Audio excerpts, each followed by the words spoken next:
Action. We're going to do double bevel marquetry using a jeweler saw. This is what we're going to produce, a koi fish. And it works like you can do inlay with just a knife and cut out all these parts. But when you start getting into curves and multiple pieces going together, this technique seems to work really well and have nice and tight joints. If you can see how tight these are where the two veneers come together. So you'll need a worksheet to kind of help you work through it, and then you'll need a drawing of the two koi fish also.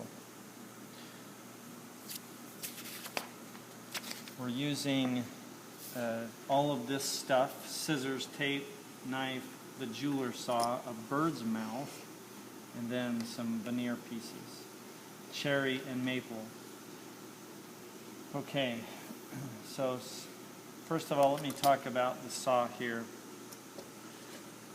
That blade is teeny tiny, and the teeth on it go down and forward. So as I run my finger up, I feel that blade.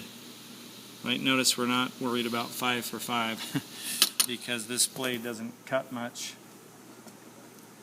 You slip it in between the two pieces of steel and then lock it in place, and then this can be tightened up to give you a good tight blade. In fact, I'm going to tighten it up a little bit more, so I'm going to loosen that up, pull it in farther, and then tighten the top. This is what our jeweler saws have over the jewelry program. Okay. Now, first of all, we're going to make a sandwich. A sandwich consists of first the paper drawing,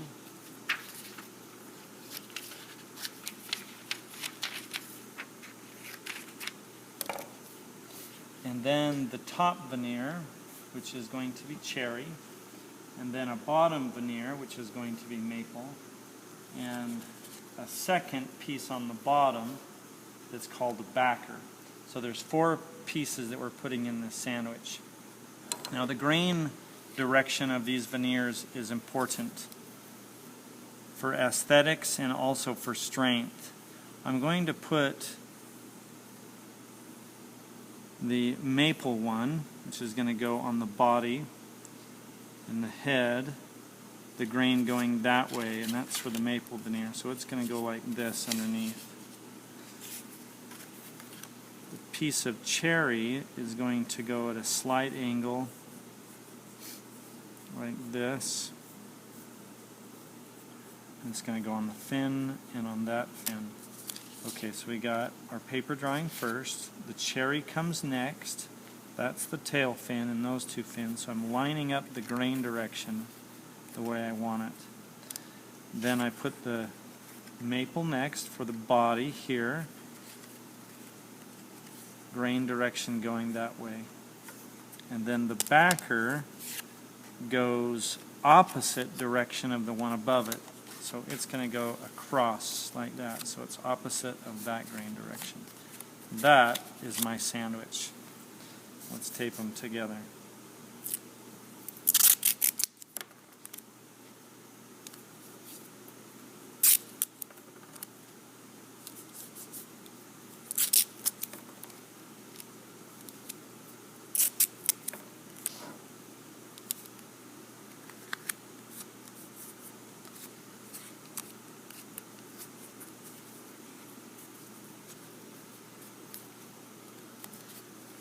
Just don't want them falling apart while we're cutting. In fact, I think I'll put a little bit more on the back here. Okay, our next step is to cut the tail fin. Notice the direction. So I'm going to come in like this, right through those 2 fins to where that joint comes together. And then I'm going to go around to there, pivot, and then go out. I want to avoid the perimeter. That will be done last. So I don't want to come in like here on the bottom fin. I want to go between fins so that I can cut this later. Come in and only cut where that joint's together. Okay, so now you're introduced to the bird's mouth. Put it in a vise and put it about chin height. This will support our veneer. Right, if we were to try to do it on the edge of the table, it just wouldn't hold very well. Even there, it would just be kind of flimsy. So this gives lots of support all the way around. Now, very critical, called double bevel marquetry because we cut the two veneers going into each other at a bevel. And it's about 15 to 20 degrees. That's the motion that this is going to cut. And it never changes. Like we'd never go like this, never go like this during a cut. It just stays the exact same. And I'm rubbing the back of the blade against the bird's mouth as I cut. This ensures that I don't start cutting into the bird's mouth. This is really hard going. This cut's super easy. If you start getting a hard cut, it's because you're cutting into this, not into this. Okay, so that's my motion. Now I'm just going to feed my veneer into the saw. Notice the angle of the saw as it goes up and down. And I just changed the direction of the veneer. See how I can do that? But my saw is making the exact same action all the time. Okay, so that's where it's meeting the drawing. So now I'm going to cut up the line, and my saw does the same thing. It's my drawing that's moving, not my saw. Okay. I'm coming back. Notice how I can just pivot, fairly simple. It's not critical that I'm perfect on my drawing. It'd be nice, but it's not critical. Okay, there I go. Now I'm going to exit. Still at an angle. Get a shot right there at that. Yeah, see how it's exactly the same. So now I've cut it all the way through, and it was always at that angle, just like that. There we go. So there's one. Now in my next step, I'm going to come through and cut the fin off. That's that one here.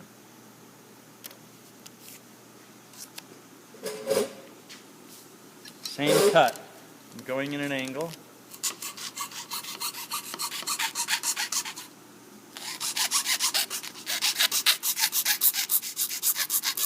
Right where they meet.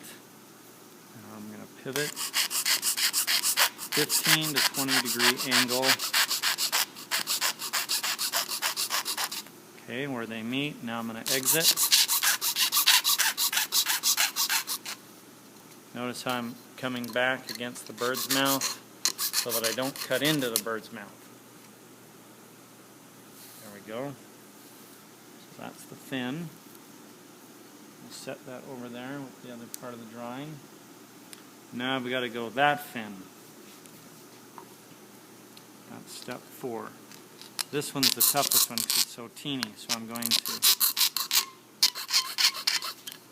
enter in, avoiding the perimeter. Now I've got it right there where they meet. This is the critical part of my cut.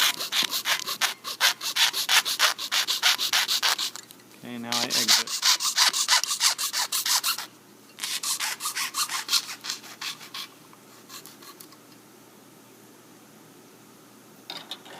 Okay, now come on over here to my paper and I'll show you what I'm doing.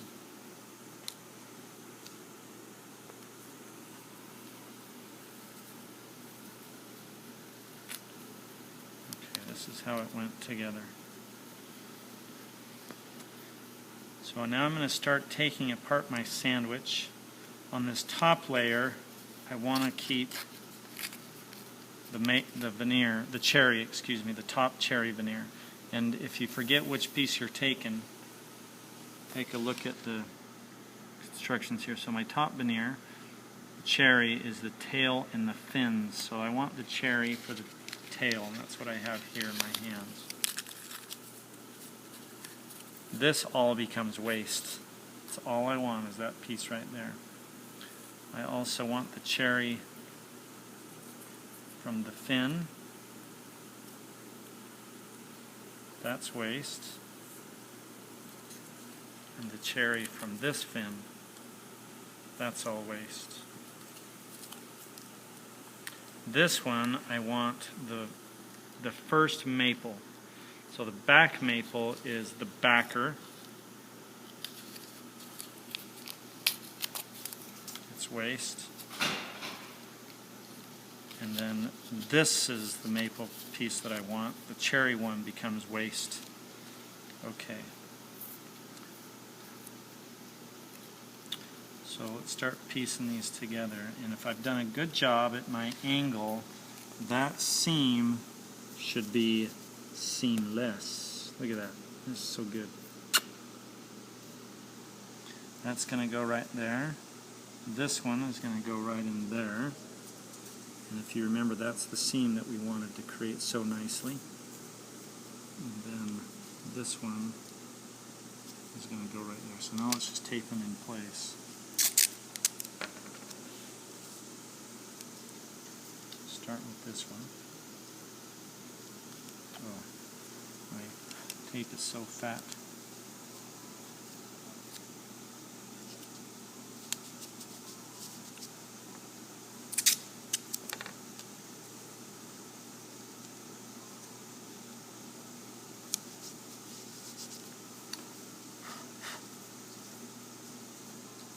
That one last.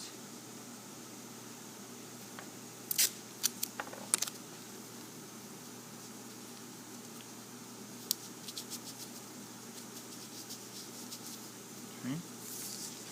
Now I have this little sketch face, it's called, which is a bunch of pieces stuck together. And look at those seams.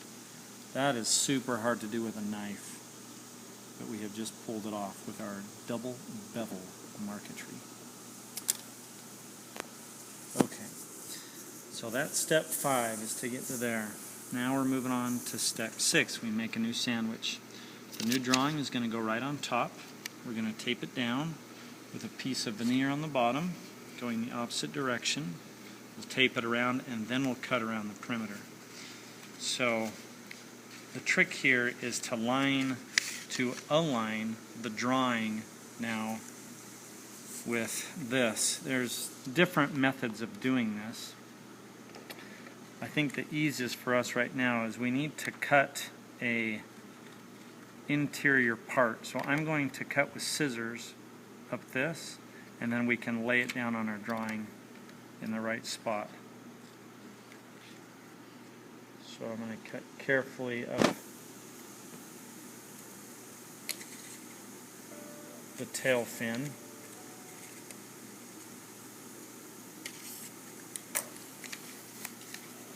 So now I can fold this up. See how I can just align this. I hope you can see through the tape.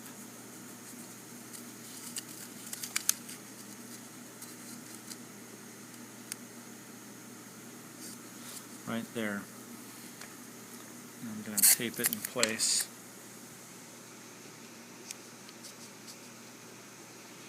So it doesn't move on me. Okay, there's that. Now I need the backer. Remember, the backer always goes the opposite direction. What the backer does is provide support, because as I saw, the teeth point down of the saw, so it wants to tear out or break the fibers of these lower veneer pieces. So by putting a backer, it supports it, and instead of tearing this layer, it tears the backer layer, which we throw away later.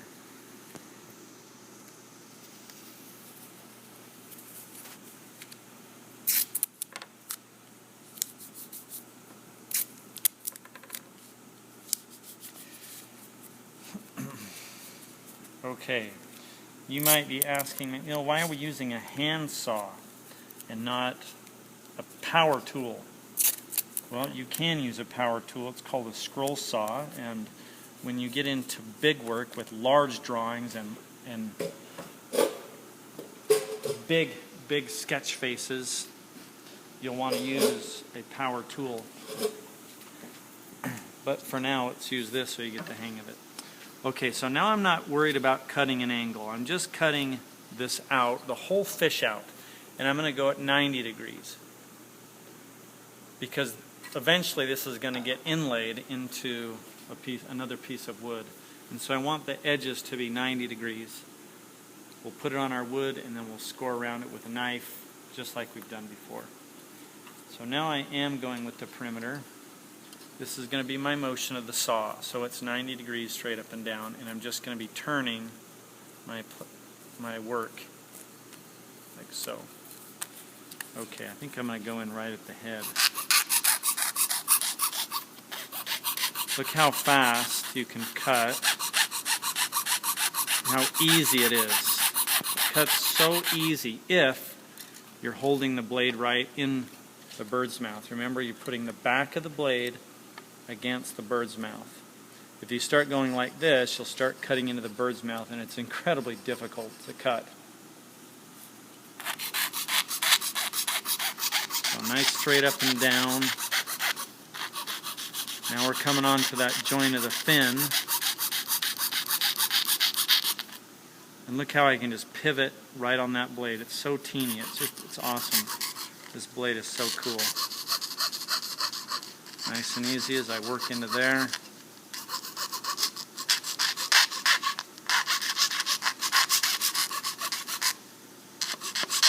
You'll notice how close my fingers are to the blade, but I'm not worried about getting cut, see? It's not going to hurt me, but I got to support the work.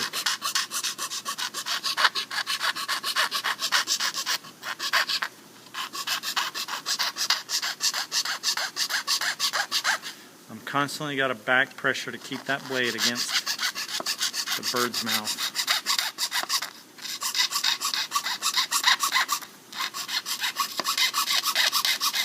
And I'm probably going faster than you want to. I'm going fast for demonstration purposes, so you don't have to watch so long. You can go slower and be patient in your cuts. We're also going to clean up the outside edge with sandpaper.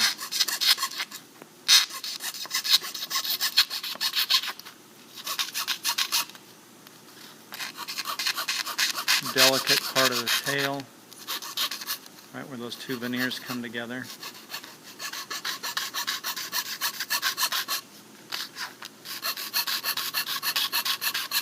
You can see here everything's starting to come apart.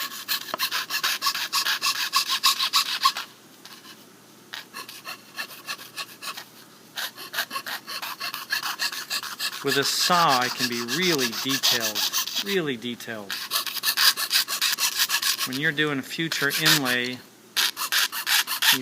you have to make a choice whether you cut it out with scissors or a knife or you use a jeweler's saw.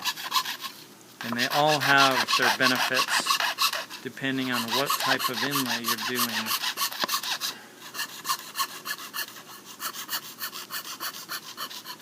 And I just made it all the way through.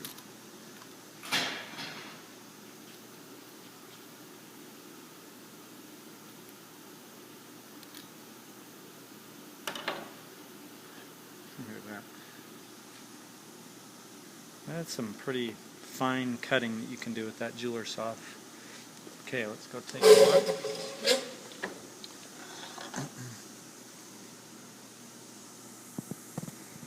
That's my backer. And that's cool too, but that's not what I really want. I want this piece. I'll flip it over so you can see it without the tape on it. And we did a pretty good job on those seams.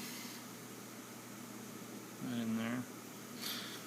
So I'm hoping you can see how if we were doing a large marquetry piece, like this has two colors, but let's say we're doing waves or another fish that we want different colors of veneer. We would just do it the exact same principles. We would add another layer on top, another drawing, and cut it. put it together, another layer, a drawing, cut it until we get bigger and bigger and bigger and more complicated. Alright, the last thing we got to do is clean up those edges. I need to get some sandpaper.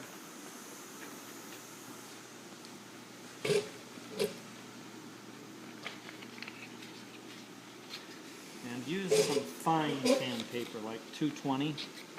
This is pretty delicate, so we have to use delicate stuff. So now I can refine those edges.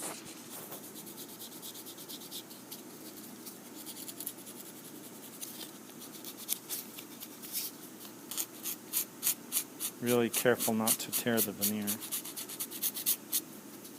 So if I want that nice round look, this is what's going to give it to me. Sometimes the saw just doesn't. And I'm going to just work my way around inside it, where I can fold it up like this and get into those little teeny spots.